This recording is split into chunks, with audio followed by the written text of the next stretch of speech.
Hello, this is Internet Personality Ginzaki with the Midnight Gaming Podcast. I have with me the eternal guest co-host Bulbazak and You.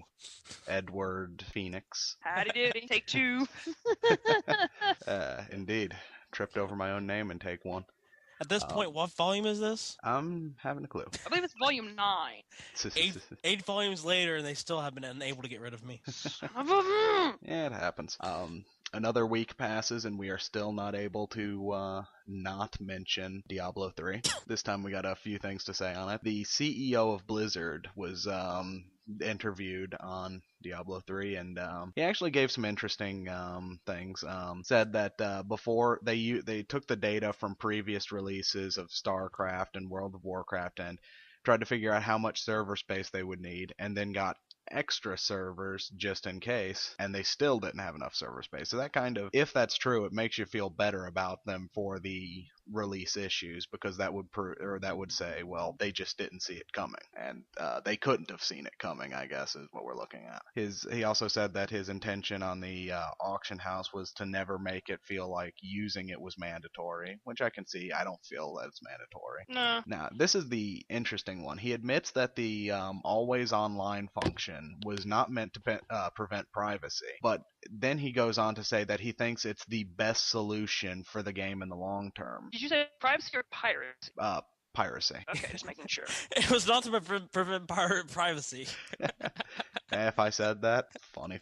Just making sure. Just making sure. But yeah, he said that it's the best solution, and I don't get that. We've already given him the alternate solution, so I think he's an idiot in this regard. I don't know if he realizes that he's going to annoy people by saying that, but regardless, he did anyway. Well, I mean, the whole thing about problem with always online.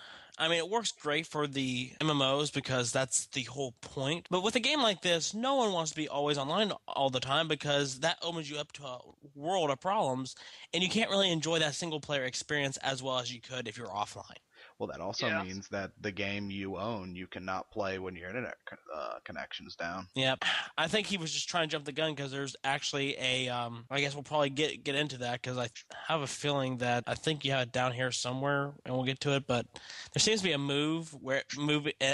train of thought in gaming where a lot of gaming companies think that always online is the future, and that's problematic. Oh yeah, very much so. I think always online, if they do continue with it, could very well lead to a second crash. Not as big as the first crash, but it would definitely kill a lot of people's enthusiasm in the market. You know what would happen if that happens, the second crash? Mm. Only Nintendo survives and Sega rises again.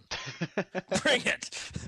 Oh, good grief. Here we go. Oh, that would be interesting. We will rise again. And I don't of know. course, They haven't risen just yet, so. Join the Sonic Revolution. And of course, he ended by saying that Blizzard is working on a way to improve the post-game experience by adding in, he didn't go into detail, but he said by adding in a feeling of adventure and accomplishment that you don't currently have. Which is pretty much what everybody wanted in the first place. Yeah, to me it seems like he's referring to the kind of fluid quest system that Skyrim had, where there were an infinite amount of quests because the way it would have you go to blah location, kill blah, and take blah. Shouldn't you be doing that as you're producing the game? I mean, seriously, I know most game companies nowadays are already, preparing themselves for that post-game experience kind of thing. Like, because I know a lot of people are pissed 9 times out of 10 for like day one DLC or, just DLC that comes later on down the road. But it's like, stop and think for a second. If they didn't do that, you wouldn't really have a game to deck on that. I think the big problem was the auction house, because they were expecting it to take people a long time to actually beat all 3 difficulty modes before they would get to end game, and they were probably expecting to put out a patch by then that would implement the solution to their end game issue, because they just pushed the game out the door. Which is what's happening with a lot of games anymore. Yeah. Which I think is probably going to lead to that crash you had mentioned. Mm-hmm. And I think the auction house led to speeding up, because some people, or people who weren't getting as lucky with drops, could just go to the auction house, and someone else, if they got really lucky, they could sell their drops to someone else, and that would speed them through the game. So I think that's the issue there. RuneScape, the baby's first MMO, announced that they have over 200 million registered accounts. Half of those are not playing anymore. Yeah, I'm I would going to say- assume more than half of those. Yeah, including me. I don't play RuneScape anymore, mainly because I don't have time to play RuneScape anymore. I enjoyed my time. I'm past it now. Yeah, I played between 2006 and 2008. I'm actually going to say that my RuneScape days were probably my favorite days in gaming because I had just great community. I enjoyed RuneScape, but once I started Let's Playing and all that stuff, I did not have the time to spend on RuneScape. Plus, at this point for me, it would only be worth to play RuneScape if I had a membership because I have too much stuff, and not having a membership would just kill me. I'll take a pass on that because I mean, really, I played it for a little bit and I just got bored with it. So I was like, okay. Yeah. But you really didn't play it as much as Netu or I did. We I played know it that. a lot. I know that. I was like, I got bored with it. So Yeah, I played it for Plus I didn't 2 have a fast years and connection, had an so- account for the second of those 2 years, or had a paying account for the second of those 2 years. What drove me out was when they raised the prices above what I could afford as a college student to pay monthly. I'm not going to say I enjoyed my time there, so I'm not going to say it was a waste of money. It was definitely worth it. I completely wrote this one wrong, but Heroes of New Worth has made all of its heroes free. I'm assuming that's to compete with Dota 2, which has done the same thing, and to try and draw in players from League of Legends who still charges money for the majority of their heroes, if not all of them. I don't know. even though I know they give you a few for free, yes. They do? From what I can remember, at least one or two come out every Tuesday. I can't remember. Yeah, I know that they rotate the heroes, so you can use a free pool of heroes every couple weeks. Oh, okay, so that's what it is. See, this is what I get for not playing League. Yeah, but I'm assuming it's trying to draw in those people, but it's probably going to fail. I liked Heroes of New Worth a bit more than I liked League of Legends, but it did all the wrong things when it came out, charging too much money for its heroes and charging for the game, period. Almost every MOBA game I've ever played has been free. That's a good model for it. And that's what'll kill you in the long run. EA has decided to give you a partner in Dead Space 3 because they think the game was too scary, which I find interesting in a horror game. I know, it's like, that's the entire point, EA. You're kind of missing it here. Exactly. In a horror game, people want to be scared. I think the problem they were having is people weren't scared enough. Dead Space 1 and 2 was not a scary game, or neither of them were scary. So they're making it even less scary before. Oh my word. Let's take a horror game and make it not so horror-y. I'm not even going to call this one a horror game. Co-op games are never scary. Fear 3 proved that one. Left 4 Dead? Well, it's kind of No. scary when you're getting the crap beat out of you, but you're actually more angry than scary. No, Yeah, no, Left 4 it's more Dead, scary when you go around the corner and you've got a charger and a tank to deal with. Yeah, but that's not like scary. that That's ball. more hectic. Yeah. Yeah, we're going to talk a lot about EA today. 'Cause Yay. they've done a lot of stuff. This one I like. EA has joined the fight against the Defense of Marriage Act, the act that would define marriage as between one man, one woman. I'm for this simply because I'm always for people's rights. Yay. But then again, I'm just wondering, why is EA joining this fight? I wouldn't expect a video game company to get involved. I think That's this just is my why. thing. A majority of the country now is on the side of gay marriage. And EA was elected last year as the worst country or the worst company in the country. So I think they're just trying to repair their image with as many people as they can. I'm just thinking, you know what? EA, just mind your own business. Get out of this. I don't care whether you're the worst company.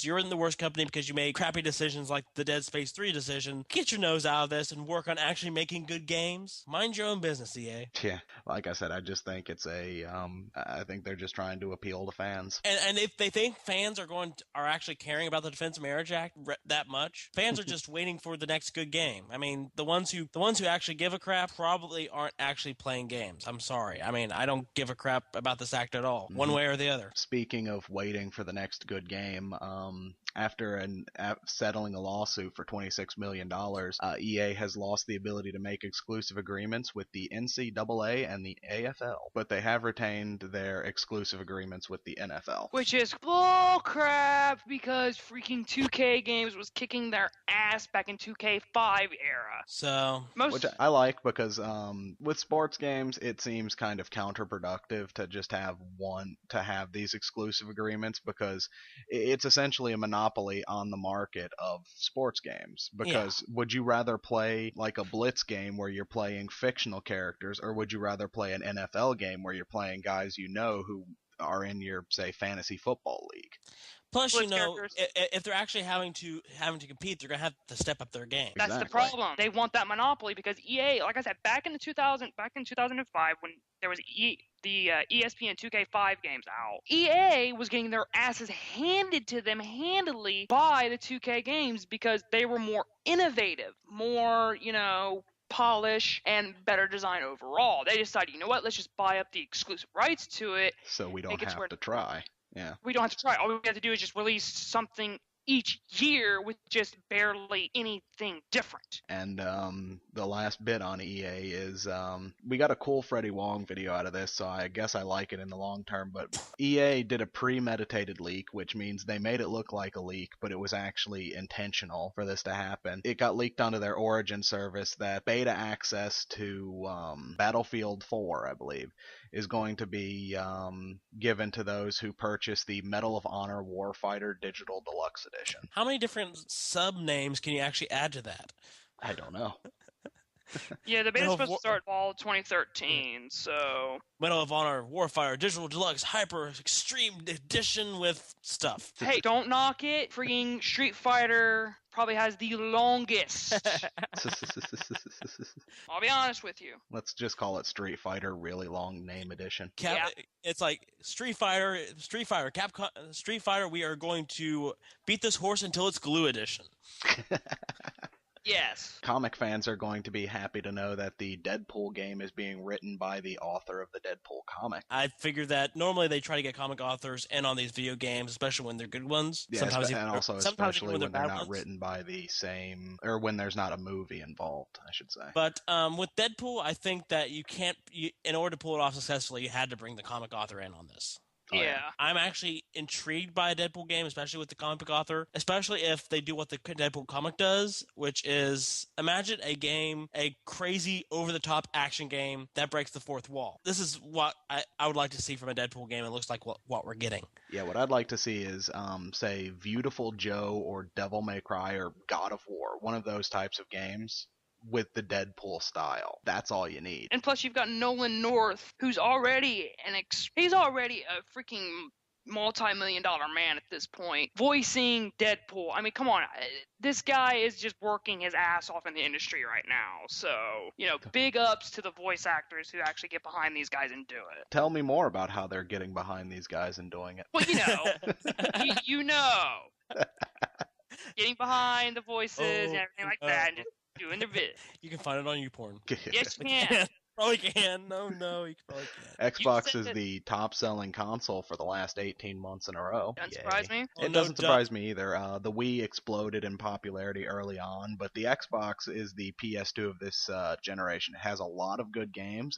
If you're getting into gaming for the first time, it's the console to get. Yeah. Well, it's like what I'm thinking. It's no duh. Everybody already owns a Wii. No one wants to buy a PS3 because they pretty much put gamers off at the very beginning, and Xbox has kept that momentum. Mm-hmm. So, no duds with the top-selling console. Yeah. I mean, I even got convinced to get one, and I got one around Christmas time. Yeah, the interesting part on that, too, is the console sales for Xbox are down, yet the Xbox Live subscriptions are up. Because if you want to do anything really cool, you need to get Xbox Live. That's the main thing. And I gotta say, I like the idea of the PlayStation Network being free, but Xbox Live, pay for it, and you get what you pay for. It is superior in every way. Yeah, I only have to pay like once a year, and it's just like, oh, well, hey, next year in May, my subscription's up. Well, guess what? I got to go re-up again in May. So, woot. Yeah, and it's what, $70 or no, $60 for a full year. Yeah, so and it's a really superb service, unlike PSN. PSN does have one interesting feature I found. It's a Second Life style chat room where you can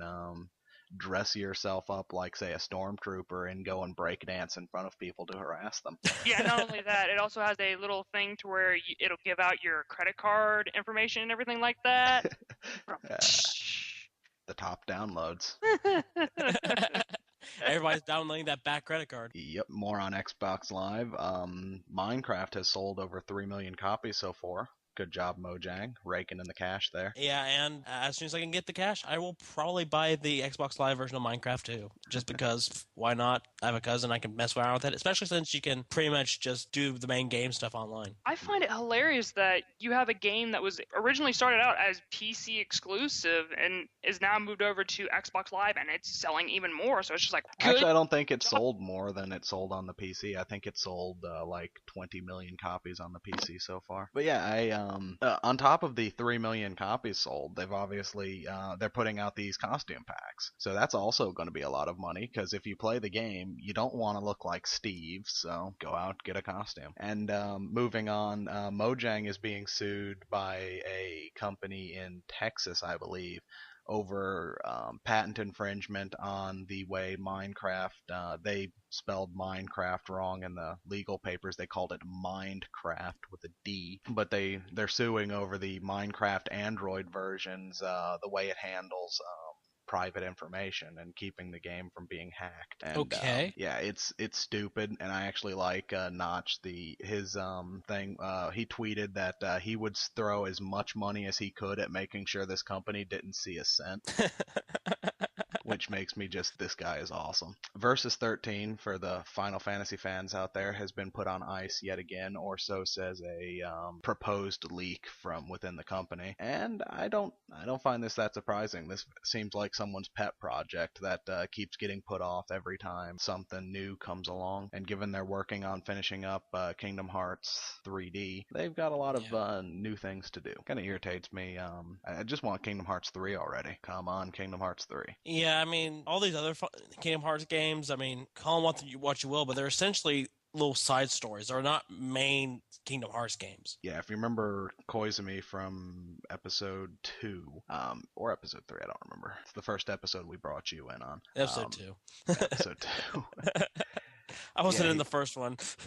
Yeah, me and him constantly have this argument over Kingdom Hearts because the maker or the lead writer of the games is saying that Birth by Sleep, the PSP game, is part of the main story. And I keep calling bullshit on that because for me, a game is part of the main story when it's Kingdom Hearts 1, 2, or 3. And Birth by Sleep is actually a remake of the Game Boy Advance game. Really, no.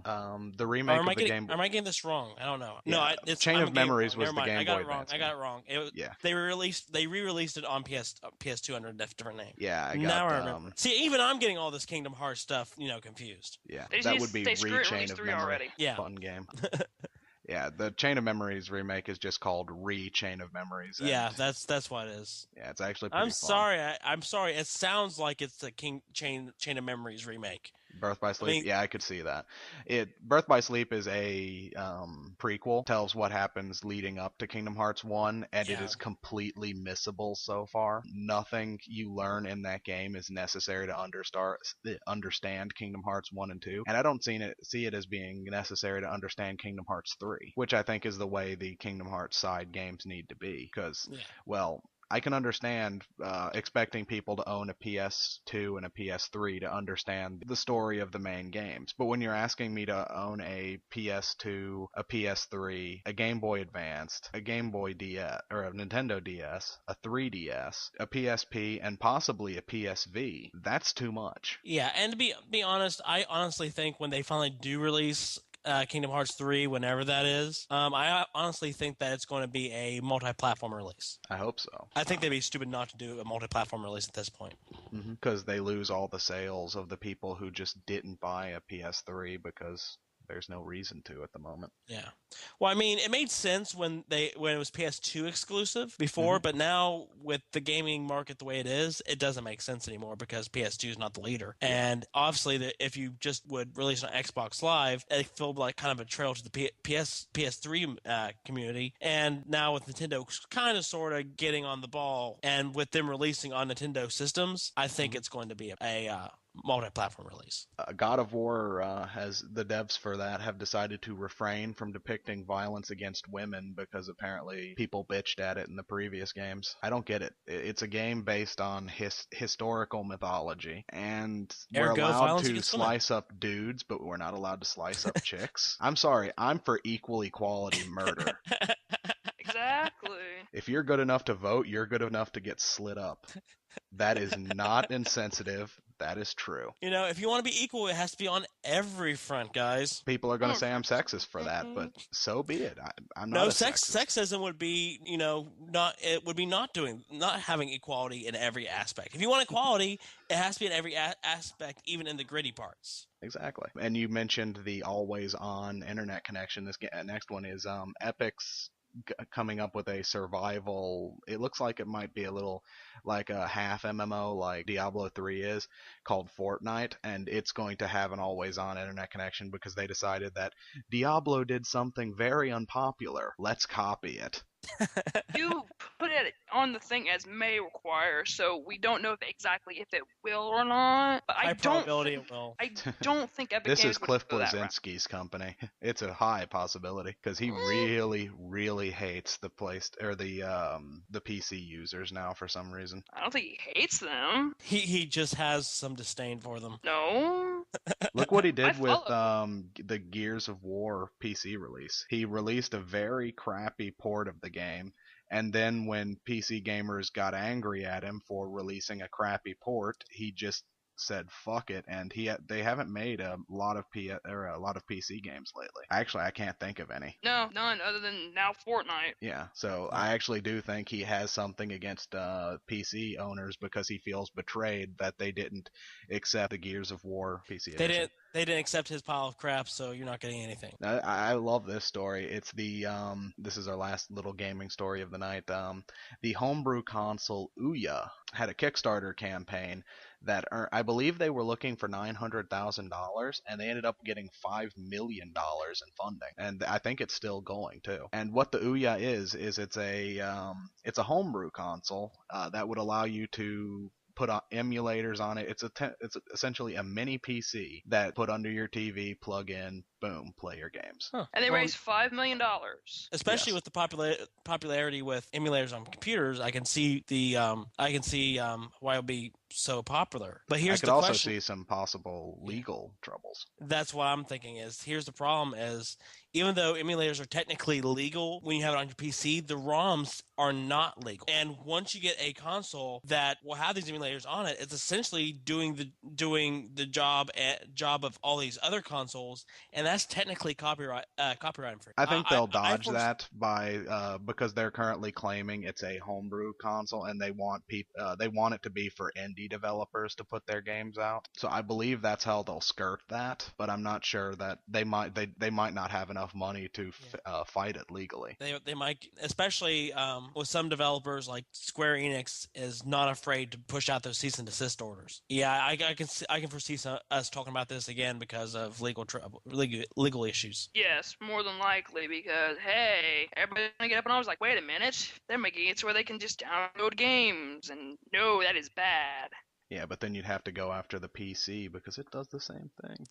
Yeah, but the thing is, it's the difference with the PC is you're talking about a lot of people on the internet. It's hard to track down, and again, that's why I said emulators are legal because they're not telling you where to find the ROMs. They're just selling you. They're just not even selling you. It's free. Where here you'd have to buy the homebrew console. Emulators, all the emulators online are free, and it's just to play the stuff. They're not telling you where to find it. They don't even provide links. You have to find the stuff on your own. You know, that's how you score the issues. And again, it's not like you get a PC that, oh hey, here's emulators. No, you have a bunch of people on the internet, which is hard to control anyway. Find the stuff on their own, which this is where here it's a console that's tailor built for just for this purpose. That's the difference. And again, that was our last thing for tonight, but I want to end this out on we're getting a lot of stuff out of the Dark Knight Rises, and I don't want to talk about the shooting in Colorado because everyone's heard about it. Big tragedy. What I'm actually going for is Rotten Tomato had to shut down its service for the movie for a bit because two reviewers, Marshall Fine and Christy Lemire, put out bad reviews of it and they received death threats. And this is my question to the people of America. Aren't we allowed to have opinions? Yeah, what the hell? but most people are ignorant, and if it doesn't agree with your opinion, or like say you have an opinion of something and it doesn't agree with my opinion, on the internet, people are gonna act like tough guys and whatnot. I'm gonna kill you because you didn't give it a good review. Bum, bum, bum, bum, bum, or something stupid like that. Yeah, especially since there's been a lot of hype for The Dark Knight Rises. I know me personally, I don't know what to think of this movie going in. I've heard some good things, but there's also been things that previous to the movie that's given me pause. For example, when you compare The Dark Knight Rises trailer to the Dark Knight trailer, The Dark Knight Rises just seems to, where The Dark Knight pumped you up and you're going, this movie's going to be exciting, and it delivered. The Dark Knight Rises trailer just seems to keep on letting you, just kind of lulls you to sleep a little bit. That's when I started worrying about this movie. I still don't know what to think about this movie. I'm crossing my fingers and hoping, and I think I'll probably be satisfied that Christopher Nolan will deliver, but there's been some reason to think that it might not rise to the occasion. I promise Eddie you. would know everything about that. I promise you it delivered. Well, the question is, does it deliver to the degree of the second movie? And we'll see. I'll let you be the judge on that one. For me, it delivered. The one thing that I got to point out though is the female Christy Lemire, her review. I don't know why, if you're a regular of Rotten Tomatoes or of the review show What the Flick, which is done by a bunch of reviewers from Rotten Tomatoes, she does not have a very refined take on movies. Like I've never seen a review of hers that I could agree with. Even on a movie I hated. Got it. Even when we both hate a movie, I still think her reviews are misinformed. When it comes down to it, you have a reviewer who's trying to review a movie who's very misinformed. Most people are going to be able to smell the BS right from the start. And in all honesty, if you're not really well informed, you shouldn't be writing reviews to begin with. Yeah, that's just my 2 cents. Yeah, my 2 cents on it is I think she was shacking up with one of the other reviewers, and that's just how she got her job. It wouldn't surprise me. And there's some because I know she was shacking up with one of the other reviewers. Not sure if that's how she got her job, but I would bet money on it. There's also some reviewers that can never be satisfied. So why take it so seriously, or why so serious? IGN. Anyway, that has been the Midnight Gaming Podcast. We will see you next week. Hopefully, it'll be more interesting because this last week sucked. Worst week in the summer so far. But hey, at least we got a good amount of gaming news this time. Damn gnats.